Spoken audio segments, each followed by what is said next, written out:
Greetings, everybody. Wow, I'm really bad at the. Okay, there we go. Welcome to the BirdWatcher Channel. We are here.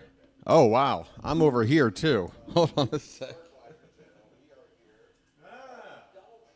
Oh, boy. Okay. What a great start. Oh, my God. Okay, now I'm peeking. Wow, everything's. Welcome to spring training, folks, where you remember how stuff works. Where am I?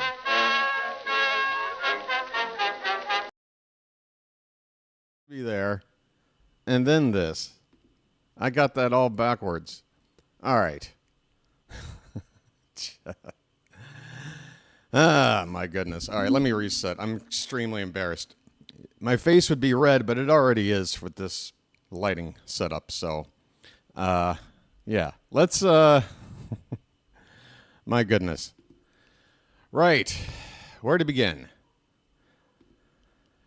Spring training's underway, folks. How are you doing? The Baltimore Orioles. Just about everybody's reported. Position players don't have to report, I guess, until Tuesday, the 18th. First full squad practice, workout. And then first game will be on next Saturday. What's that, the 22nd? Is that right? Against the Pirates, about 1 o'clock p.m. Eastern. So there isn't really a whole lot going on in terms of like reaction to the spring so far. But I do want to talk about player position battles, which I don't really think there's many battles in terms of who's going to make the roster for the big club amongst position players. But I do think playing time amongst the players we have is debatable. And I spent a lot of time yesterday racking my brain and playing with some numbers to try and work out what I think would be the most ideal way to split up playing time with the players that we have. And, of course, what I will show you is going to be, only applicable if everybody stays healthy, if players aren't being sent down and called up or traded away and replaced by someone else. We're talking about, well, I'll tell you exactly who we're talking about. At catcher, Adley Rutschman and Gary Sanchez. On the infield, you got Jordan Westberg, Gunnar Henderson, Jackson Holliday, Ryan O'Hearn, Ryan Mountcastle, and Ramon Arias. And then in the outfield, you've got five guys. Colton Cowser, Cedric Mullins, Tyler O'Neill, Heston Kjerstad, and Ramon Laureano. Those are your 13 position players. And I don't really expect anybody else in camp, like, say, a Daz Cameron to supplant Laureano. The Orioles paid Laureano a $4 million contract. I think they're expecting him to be on this roster. And I would look at him as a guy that's probably going to have the least amount of starts amongst this group. But against right-handed pitching, against left-handed pitching, and also as perhaps a pinch hitter late on, or even a defensive replacement for somebody like Kjerstad. He's going to have a way to get into the ball game. By the way, folks, before I get deeper into this, please hit the like button if you're here. Welcome in chat. And if you're watching this now or later, do think about subscribing to the channel if you haven't done so already. It's a little button right below you. It says subscribe. As you can see, we're just a few people short of 2,300, which is about where we left off at the end of last season. So let's talk about this team. And, folks, we need to have a conversation, and it's a tough one to have because I'm a big fan of this player. I really am. But we need to talk about Ced Mullins, all right? Because I'm looking at this team. I'm looking at a few factors, and my conclusion is that Ced Mullins is going to take a step back in terms of playing time this season. And I don't think it's such a bad thing. So let me explain the factors, and then we'll get into, you know what, I wrote up a post about this so I could keep a log. I'm going to just read what I have here in my notes, and then from there I'll add on. And I'm lifting my glasses because I'm an old man. How you doing, JJ, Rob, Empty, Chilo, Robert? Good to have you guys. So the more I think about it, the more I feel, at least to begin the season, that said Mullins should probably only be starting about 50% of the ball games, about 81 games. And I've got it mapped out and how he's going to get that playing time and how he's going to be able to relinquish playing time to somebody else. One of the reasons why I feel like he shouldn't be a primary everyday player and more of a bench guy / platoon is, first of all, Jorge Mateo. That was our go-to guy off the bench for speed, and we don't have that now until Mateo is healthy again. When you look at the team we have right now and you look at our bench, if Mullins is in the lineup, our bench would be something like Heston Kjerstad, Ramon Laureano, Ramon Arias, and Gary Sanchez. And none of those guys are speed demons, not even close. Laureano would probably be the quickest out of that bunch, but not a guy you're going to put in there to pinch run at first base and you feel like you got a good shot at him swiping second base in one of those sorts of situations. So not only is Mullins known for his speed, he's also known for his defense, and those are the two things that off the bench he can offer late in ball games. So he would still have a role, but I feel like you have that factor. You have the fact that this is his final season under contract. We are going to be moving on from said. Enrique Bradfield Jr. is in the pipeline. He is in that sort of tracking towards 2026 and could basically be the replacement for Mullins. But until that happens, one of the other factors that's going to lead me to reduce said Mullins' playing time and increase Heston Kjerstad's playing time is the fact that we moved in the wall from left field.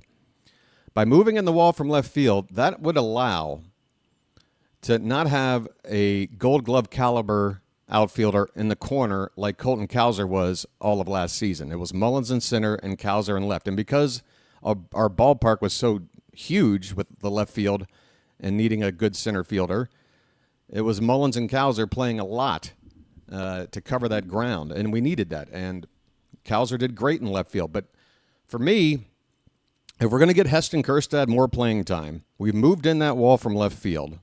We can now afford, I believe, I have enough confidence, and I've seen enough with my eyeballs to say that Colton Cowser can handle center field. Is he going to make spectacular catches like said Mullins? Probably not. Does he cover as much ground? Maybe not quite as much, but he covers a lot of ground. He takes good routes to the baseball. He when he gets to the ball, he doesn't fumble it. He makes the catch. And he's got a pretty strong arm. Is it accurate? Not so much. It's a little, it can be a bit wild sometimes. But compared to said Mullins, any arm would be stronger. But again, so if you're going to move in the wall, people talk about, well, how that's going to benefit our hitting. But at the same time, we also have to think about how it could allow for a little more maneuvering of our players and getting a guy like Heston Kjerstad in the lineup. That is my main thing, is that Mullins is going to take a step back and Kjerstad is going to get some more playing time. Not all from just playing in the outfield, some at DH as well. All right, so we're going to talk about how this is going to get split up. What I did was I made sure to check, like, what percentage of starting pitchers in Major League Baseball are left-handed starters? Because I want to try to break down, based on matchups against right-handers and left-handers, through like a 10-game sample size, how to split up that playing time amongst our players. So we have right here, I'll bring it up here on the screen for you, an example of what the outfield could look like in a sample size of 10 games in which we face 7 right-handers and 3 left-handers. Now, obviously, in every 10-game increment, it's not always going to work out 7 righties, 3 lefties. It might be 6-4. It might be 8-2. But over the course of the season, that's how it works out. So, again, we're talking about how things would look in a 10-game sample size. So if I bring this back over here to the scene page, right?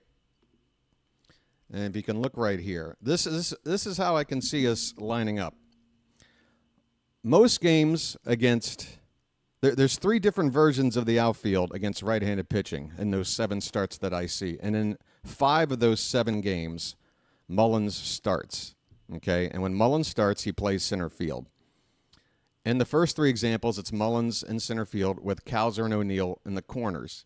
Now, whether when Mullins is playing center, it's going to be Kjerstad in left, O'Neill in right, or vice versa, I'm not sure. I think Kjerstad being in left last year makes sense, but O'Neill played left field last year as well for Boston because I believe Willie Abreu was their everyday right fielder. That's how he got a gold glove, playing that large right field out there in Boston. So let's say, for the sake of example, I don't know what I'm saying.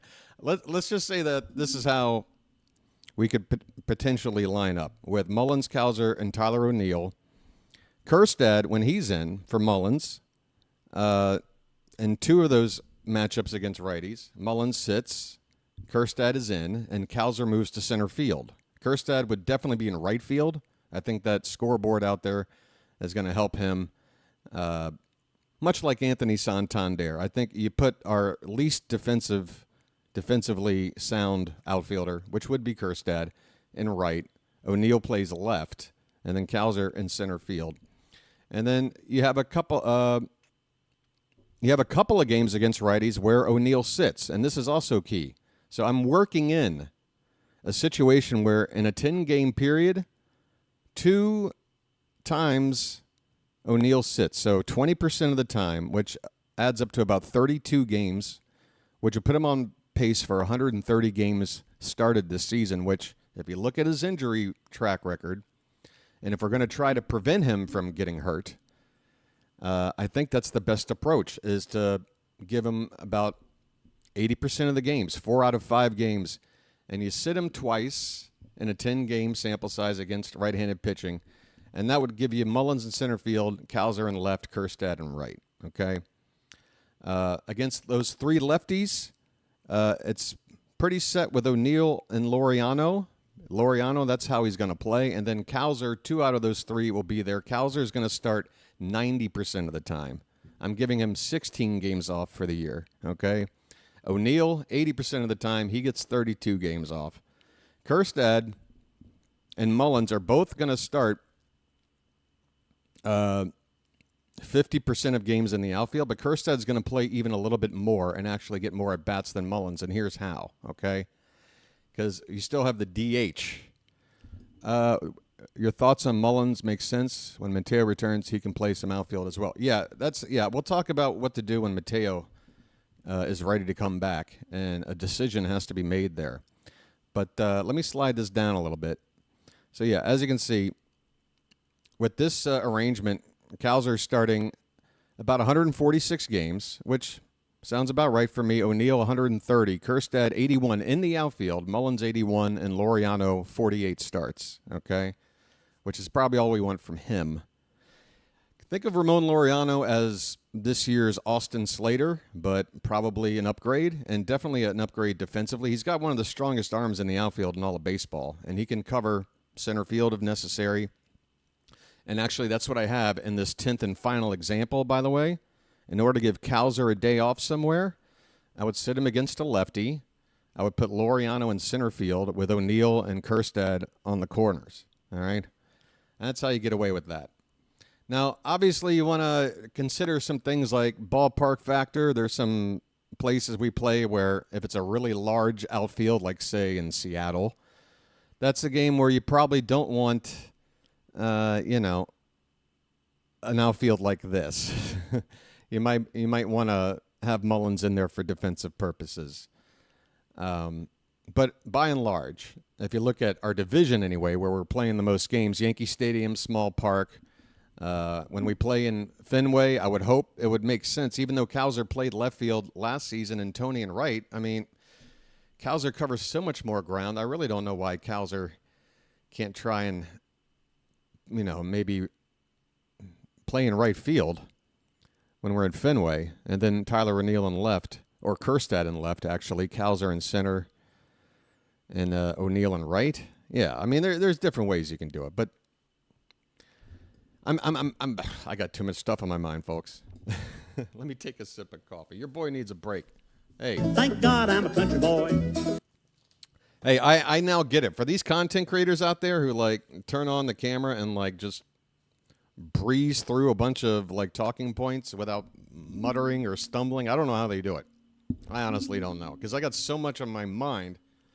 I got to start writing down like bullet points. I think that's what I need to do. All right, so let me move this up a little bit. Oh, somebody found this post. This is on my Discord, by the way, and I wrote this up on a thread that nobody ever goes to, figuring nobody would, and it would be a place that I could reference back to. But somebody's already seen it. So, yeah, as you can see, that builds in about 32 games off for Tyler O'Neill, which, given his injury history, is probably the right amount to push him and get him to sit a couple of times against righties in a 10-game stretch. So here's how Kjerstad is going to start 7 out of 10 games. He's going to get 5 in the outfield, and then he's going to get 2 in the DH spot. And here's how that's going to work. Most of the time against right-handed pitching, Ryan Mountcastle is at first base, and Ryan O'Hearn is your DH. Mountcastle defensively better than Ryan O'Hearn, so you want that. When they're both in the lineup, you would want Mountcastle over O'Hearn. But I also have built in just one game against a righty where it's O'Hearn at first and Mounties DHing, just to find a way to get O'Hearn a little bit more playing time. You don't want him too rusty. I got him playing 3 times out of a 10-game stretch in the field. The rest of the time DHing. 7 times in total. 4 DH, 3 at first for O'Hearn. So, yeah, and then the other 2 ways that Kjerstad gets in is that you sit Ryan Mountcastle 2 games out of 10, okay? So Ryan Mountcastle, we're looking at a guy making 8 out of 10 starts, 80% of the time, like Tyler O'Neill. So shave 32 games off the season. That puts him at about 130 games played. That'd be great. And then with Ryan O'Hearn, that's 1 less game in that same stretch. You're looking at 7. So you're looking at about 114 starts for Ryan O'Hearn. And again, against lefties, you're not going to see O'Hearn starting. So in these final 3 examples, Mountcastle will be playing first. Gary Sanchez is your DH, or Adley. And actually it would make sense for Adley to be the DH, because if he's going to be playing every day and catching against right-handers, this is your way of getting Adley the rest he needs from crouching behind the plate every game. And this is how Adley got into 146 games, 147 games last season. So the way I have it set up for Adley is that he starts 9 out of 10 games, 6 of them as a catcher, 3 of them as a DH, and then 1 game out of 10 he's just completely sat for Sanchez. That'll give Sanchez 4 starts out of 10, 40% of the time he's in the lineup, 3 of those 4 as a DH, and the other time, catching while Adley DHs, and then the other time he just straight up catches with Adley sitting out completely. Okay. And finally, the infield. Gunnar and Westberg are playing every day for me. Holiday gets 7 games of starts to Arias' 3. It's a straight platoon for me until Holiday can prove that he's more of an everyday player than a platoon. This is how you're going to get Ramon Arias involved a little bit more. So you're looking at a 70-30 split. Again, if you're looking at a 10-game sample size where 30% of starters are left-handed, 7 games against righties, Holiday's in the lineup, Arias gets 3 starts. Now, Arias, I'm going to give him a little more playing time by just assuming that Jordan Westberg will take a few additional games off. A few more games off than, say, Gunnar Henderson. This is all the projected starts. Let me show that in a sec. Sit Westberg on average once every 16 games on average. So, if you break up the season into 10 chapters of 16 games, right? That means you're giving him 10 days off, Westberg. 10 games off, about, 1 to 2 a month. You rest him. And you throw Arias in there to get him involved. You're still going to get Westberg in there for 152 games, which, for my projections, is the second most on the team, right? Now, have Gunnar as 162. If he needs a day off or 2, for whatever reason, obviously you go ahead and you do that. Is there a way to mute? Is there a way to mute notifications? JJ, I'm using Discord, man. Weren't you in here a minute ago? Yeah, you had a front row seat. All right. Now I know why not to use Discord while streaming. Okay. So yeah, here is how I've divvied up the playing time in terms of starts. And I think if you look at it, I think you'll like what you see here. And I think with the pieces we went out and got, like Sanchez and Laureano, it all makes sense to me. This makes sense to me. Like there's a role for everybody on this team. There is a role for everybody on this team, right? But the one thing I'll say is that even though it's going to be super helpful against lefties to have Gary Sanchez as an extra right-handed power bat, because we don't really have it anywhere else until Kobe Mayo shows up. And if Mayo does show up, it's probably going to be at the expense of Ryan Mountcastle in some degree. So it's not like you're replacing a guy with no power with Mayo. You're only upgrading a little bit. Chilo says, you're really good at analyzing baseball and planning lineups. I wish Brandon Hyde would watch your streams. Well, I don't know. Keep sharing the videos. Mr. Hyde, please feel free to use this as at least a starting off point. Now, remember, folks, this is all a house of cards waiting to come down, because how often has it ever happened where you've got 13 position players and none of them ever have an injury or get demoted or traded or something? But you can use this as a template. You know, obviously, if Gary Sanchez were to get injured and we had to call up, well, I don't know if we'd call up Basayo just yet. It might have to be one of those AAA veteran catchers. I don't know who we got in that regard anymore. I'm not sure if we have the same guys as last season. I think we re-signed one of those AAA catchers, but just shows you how much I pay attention to catchers that have no prospect tag in the pipeline. I can't even remember any names. Is it Benuelos? Is that one of them? Anyway, whatever. It's neither here or there. So yeah, I guess the biggest thing is that said Mullins, my point being is that you look at our lineup, Mullins is the weakest bat against right-handed pitching. You know, you got Mullins in the lineup because he can play a really good center field. But again, he also has a weak arm. He's also going to be leaving, and who knows, maybe traded at the deadline to get something back before he does leave. We don't know, but I think this is the time to start phasing out Mullins. And yeah, when you look at Mullins and Kjerstad at the games they're going to play with my projections, I think it's fair for Kjerstad. And look, if Sed goes out there like gangbusters and turns into Mr. 30-30 again, then yeah, we can totally revisit this. That's gonna eat into Kjerstad's at bats for sure. But, you know, if Ryan O'Hearn really struggles for some reason, well, Kjerstad could potentially get more everyday DH at-bats versus outfield play, allowing Mullins to play over an O'Hearn. There's a way where if somebody on this team is struggling, another player, even if they're not in the same position, can get a chance to cover up the hole. So here is, I guess I wrote this little piece. Go with this mix and adjust accordingly. If Kjerstad is struggling, but wow, it's almost like I'm strolling. What is that word? If Kjerstad is struggling, Mullins can split time with him a bit more evenly. He'll also add some at-bats, Mullins that is, possibly some runs and steals here or there as a late-inning replacement, pinch hitting for Laureano against lefties, starters, or pinch running for just about anybody slow on the team late in the ball game. So that's got to be worth to me about another 10 to 12 games worth of plate appearances. So even though I've got Mullins at only 81 starts, with the way we use him, it's more like getting him in about 91 to 93 full games. So he's going to still be a good part of this team. And again, when Mateo comes back, well, let's talk about that. And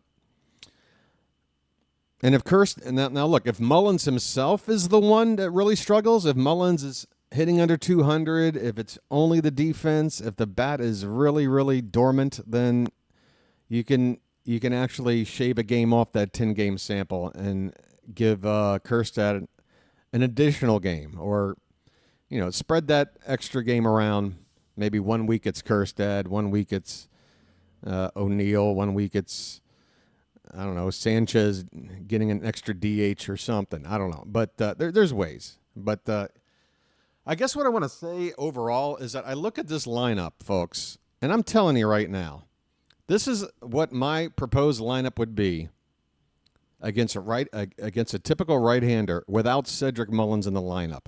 Jordan Westburg leads off. Gunnar Henderson bats second. Ryan O'Hearn third. Tyler O'Neill, the cleanup hitter. Cowser hitting fifth. Rutschman hitting sixth. Mountcastle seventh. Kjerstad eighth. Holiday ninth. Folks, if Heston Kjerstad is a player with the potential in the bigs to hit you 30 home runs, if Jackson Holiday, if his debut was, just nerves, obviously they've worked on this leg kick he does, a leg lift when he's swinging. They've gotten rid of that. But if Jackson Holiday can be the player that he's projected to be, which, he could wind up hitting leadoff at some point, or he could bat second with Gunnar moving down to third and O'Hearn moves to fifth and Cow's, everybody slides down a little bit. But any way you look at it, there is so much good talent top to bottom in this lineup. Are you kidding me? Are you kidding me? Look at this lineup.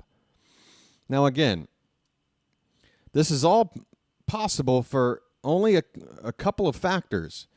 And I think it's one of the reasons why we moved on from Anthony Santander. Because with Anthony Santander and with the big wall in left, we had something that we couldn't really adjust, which was Tony was an everyday player because we needed that bat, which made it hard for Kjerstad to get in the lineup because Cowser had to be in left. He was the only defensive corner outfielder that could really handle our left field. And then, Mullins then would have to be in center because we really didn't have another center field option. So that left Kjerstad without really a route to getting a lot of at-bats. But now you move the wall in. You say, Cowser, you can handle center field. You put Kjerstad in right field where Santander used to roam. And now you got Tyler O'Neill in left, which is where he played last year at Fenway. With the moved-in wall, he can handle that. It's just incredible. And one of the ways I like to construct a lineup is against righties or lefties. Whichever same-sided hitters you have in your lineup, you want to split those up. And then you also want to look about later in the game when you might want to pinch hit when they bring in a pitcher to face these lefties. You want to put it in such a way where at least you can see in a couple spaces in this lineup, you get back-to-back lefties. But let's say, for example, we have a lineup like this, and then in the eighth inning, we've got the top of the order due up, and they bring in a lefty when Gunnar Henderson comes up. Ryan O'Hearn could be pinch hit for with Gary Sanchez. So, boom. It would just be Gunnar and then Sanchez and then O'Neill. So now a lefty is stuck with two dangerous righties back-to-back. Or say you're at the bottom of the order and you got Mountcastle, Kjerstad, Holiday due up. You could potentially pinch hit Ramon Laureano for Kjerstad or something if a lefty comes in. And so, again, you're never facing a bunch of lefties in a row. You can never just like say, I'm going to get three guys from this side of the plate out with this relief pitcher because, you have to face a minimum of three unless, you come in with 2 outs and you get the final out. But yeah, you know the rules. Anyway, say hi to Erica. Hello, Erica. How are you? How's everybody doing? Let me take a second to collect myself. And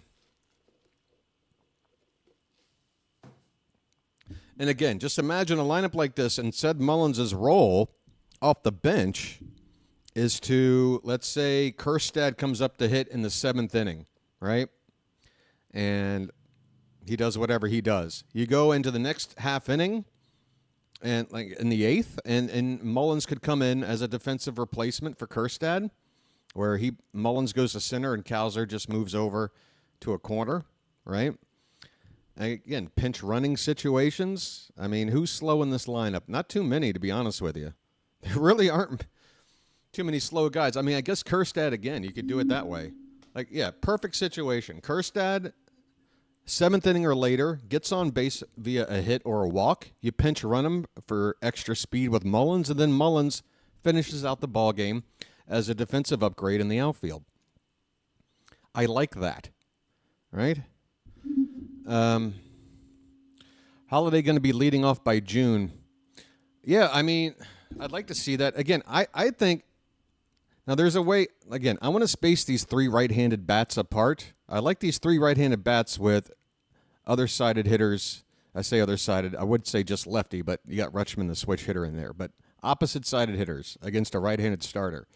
I want my 3 righty bats spaced across evenly. And for me, for my money, Jordan Westburg takes very quality at-bats. Going into the season against righties and lefties, I really do want to see Westburg try to handle hitting leadoff. I think he just takes really quality at-bats. He's got some pop, but not like Gunnar Henderson pop, where you feel like you're wasting a solo shot. He's gonna do what he can to get on base. Westburg, he's good contact hitter, good approach, goes to all fields. And then you got Gunnar with a chance to have somebody on base the first time he comes up every ball game, right? I like O'Hearn in the 3 spot, just a solid against righties, solid across the board, contact with some pop. Tyler O'Neill then slots in nicely as a cleanup hitter. You got Kowser and then Rutschman behind. Rutschman could, if he starts playing like old Rutschman, he could leapfrog Kowser in that order. He could even move all the way up to like 3rd in the order and have O'Hearn batting 5th and Kowser 6th. So you got some wiggle room in there. And then I got Mountcastle in the 7th spot. And we'll see how much better his production is with the wall moved in. I don't think it's going to be crazy, like noticeable. But again, if we're spacing these bats apart, it almost seems insane that Mountcastle's batting so low and that Kjerstad's batting 8th. But again, that's how loaded this lineup is, folks. I mean, this lineup is loaded. And you got people out there saying the Orioles are the 3rd best team in the division right now. Which to me says, like, what? We're barely a wild card team at this point. How many wins you got us projected to win? We've won 96 wins on average the last 2 seasons, and we went out there, and I'm telling you, we might not have landed those headline-grabbing names in free agency that everybody likes to talk about. But if you look at what we added and the way that we're going to use them, they're all complement what we have very well. And here's another myth I want to dispel, which is I'm hearing a lot about, well, the Orioles can't get a trade done because, they like to hoard their prospects and they just gotta, they're all backed up in the farm. And I'm saying to myself, how is that true? Last time I checked, in the era of Mike Elias, his first big pick was Adley Rutschman. Okay. He's on the team. He's our starting catcher. He picked Gunnar Henderson in the same draft. Okay, he's on the team. He's our starting shortstop. He drafted Jordan Westburg. Okay, he's on the team. He's our starting 3rd baseman. He drafted Jackson Holliday. Okay, he's on the team. He's our starting 2nd baseman. He drafted Colton Kowser. Okay, he's on the team. He starts in the outfield. Heston Kjerstad now has a way to play this year. And then you got Sam Basayo. Okay, he's 20. Sorry, he's not in the bigs yet. I think we're going to make room for him. Kobe Mayo. I mean, we gave him a shot at the end of last season. It was a terrible cup of coffee. But we're going to do everything we can to work Mayo into the equation. But I don't see how we're really blocking anybody. Bradfield isn't ready yet. Vance Honeycutt is far from being ready. And then, you got your Dylan Beavers and some other guys out there that aren't really highly ranked as prospects, but might be big league talent that you want to take a look at. But, this is something that every team has to deal with, is that, you can't make room for everybody, and the chips fall where they may. But I don't see anybody that I'm sitting here going, why can't we figure out a way to get him? And think about last year when the season started, how up in arms everybody was about Holiday not making the team. Everybody was questioning, are they manipulating his service time? And then he does get called up like a week before that service time window would have been passed. Now, it wound up passing anyway because we sent him back down. So we did get that extra year of team control because he didn't meet the service time requirement. But the point is, he got brought up, and then what happened? He wasn't ready. You know? These things happen. We need a left-handed ace. I know. Our problem is pitching like empty. Yeah, look.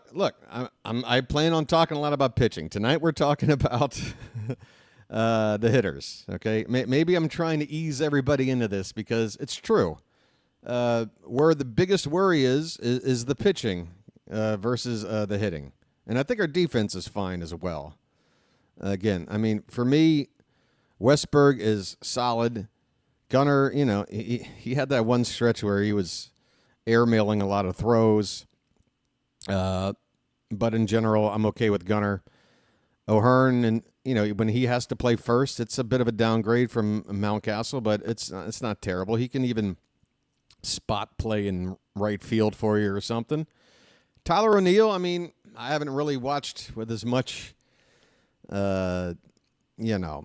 analytical thinking or judgment or whatever as a player on another team, but everything I know about him is he's just a good all-around athlete.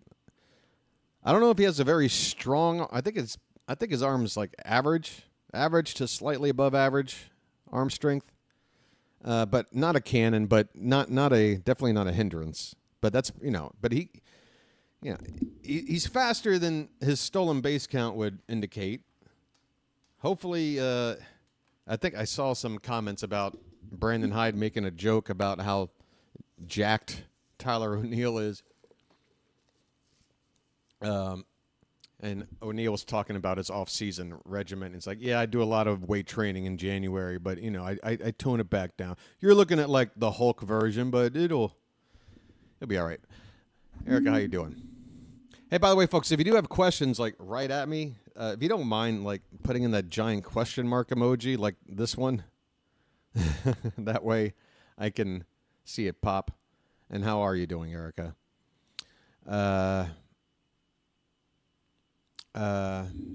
Being a contract year, Mullins will be getting the starting nod for 30 to 40 games. I have him doing that, Big Town. Were you late for this? I got him starting 5 games. Or I got him starting in total 81 games this season. I mean, when I say I have him, what I mean by that is I think the best utilization in order to get Kjerstad playing time, and also that's mainly the thing, is that this is a year of transition where Mullins is going to be phased out.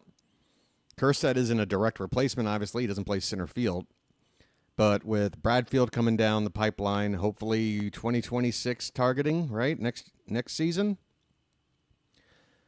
That would be ideal for me, is to see Mullins take a step back. And again, one of the big reasons why I think it is beneficial is that Mullins gives us a weapon off the bench that we don't have right now with Jorge Mateo not ready to start the season. Now, once Mateo comes back, that's the question.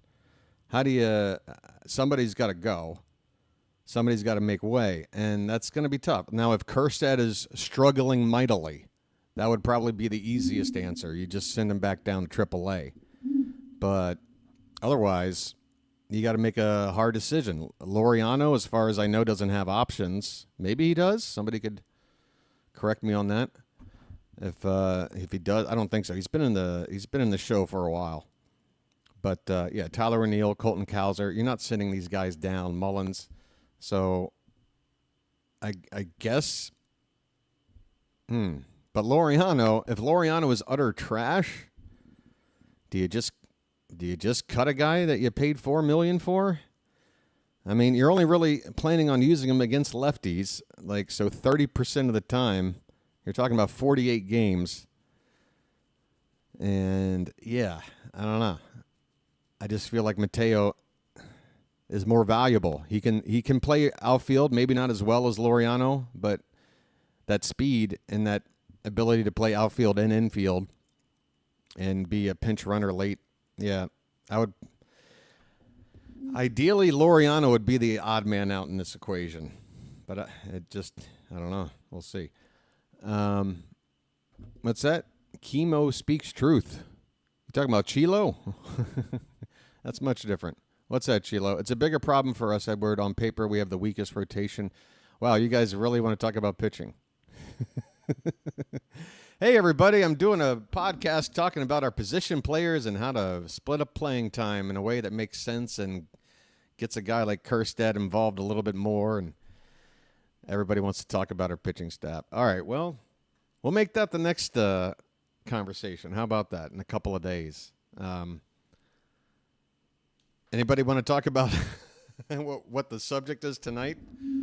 Or is that pretty much cover what I'm talking about? Is anyone, I guess, feeling that something is completely off with my assessment here? Or have something that they feel they would rather see versus a split of playing time that looks a little bit something like this? Let me know. Otherwise, I'll get out of your hair, as they say. I've already been on for 40 minutes. That's impossible. Okay.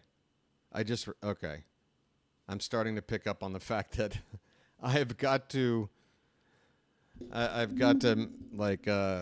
condense my thoughts into videos like this. I'm used to like long format podcasting, not like short video making pieces of content. I'll get used to it though. Again, it's spring training. This is new territory for me. I hope Mountie comes back strong. Yeah. If you want to look over at real quick, where is this?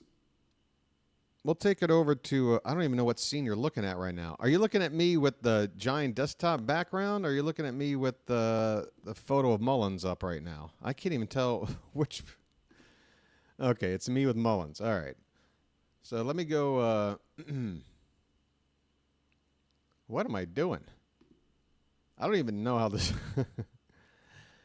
Cianel Perez was impressive in his live BP session, except for Gary Sanchez's home run. I don't know why that's in quotes down the left field line. Everybody wants to talk about Sagano. Well, I'll say this about Sagano, and I'm not picking on the dude because plenty of pitchers, your CC Sabathias, your Bartolo Colognes, you know, they they got a bit of a gut. But my man Tomo here, where is he? Where's Tomo? Where you at, Tomo?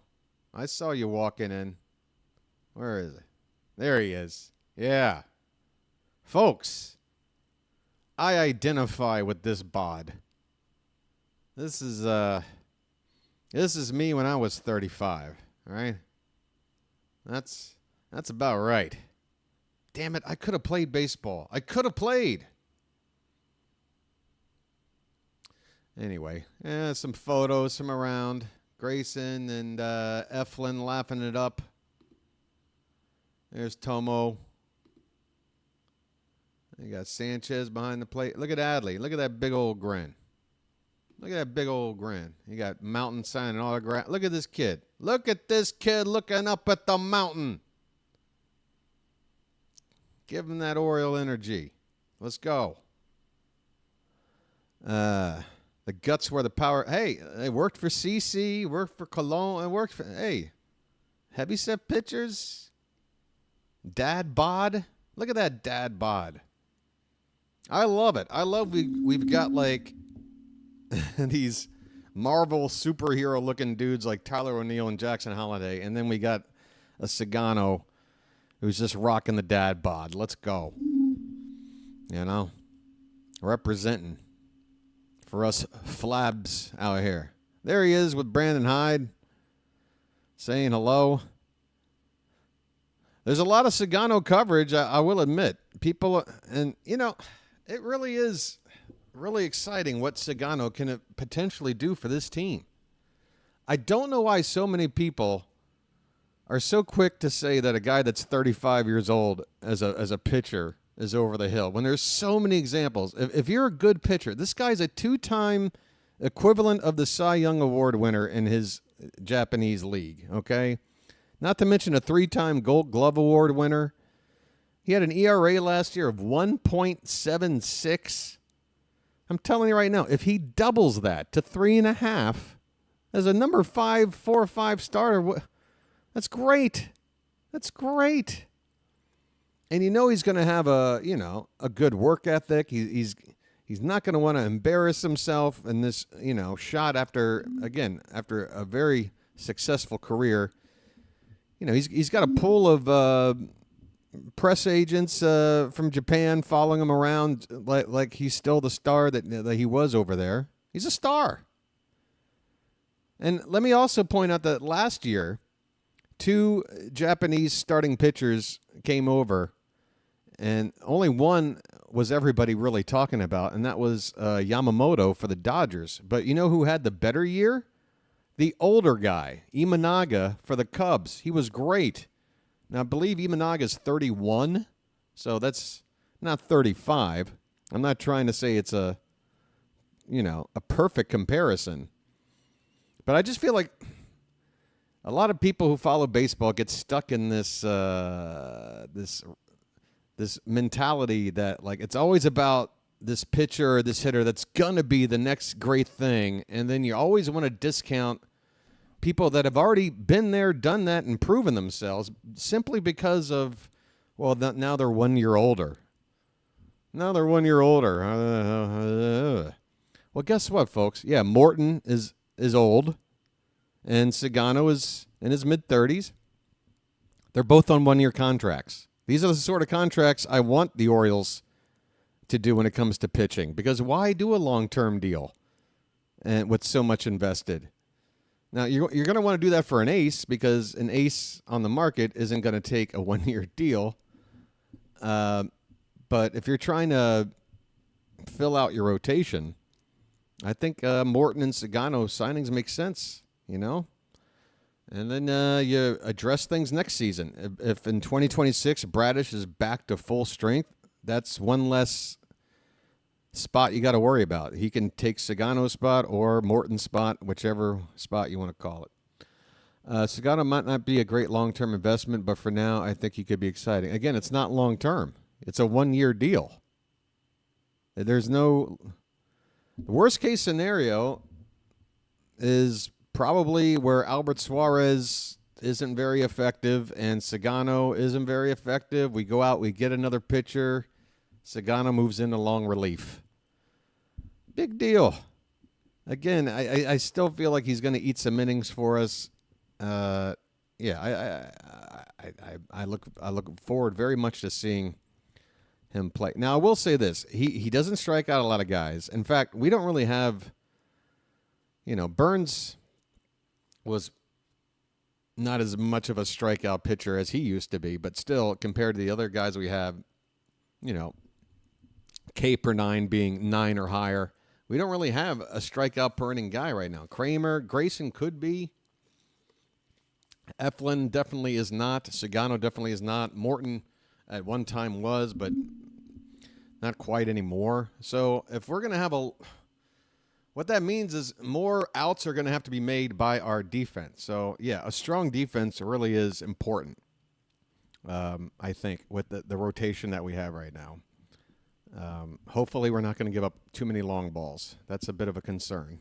Because, again, if we're not striking guys out, more balls are going to be put in play, which means more opportunities to hit the ball very far where you can't really do anything but watch it leave the yard.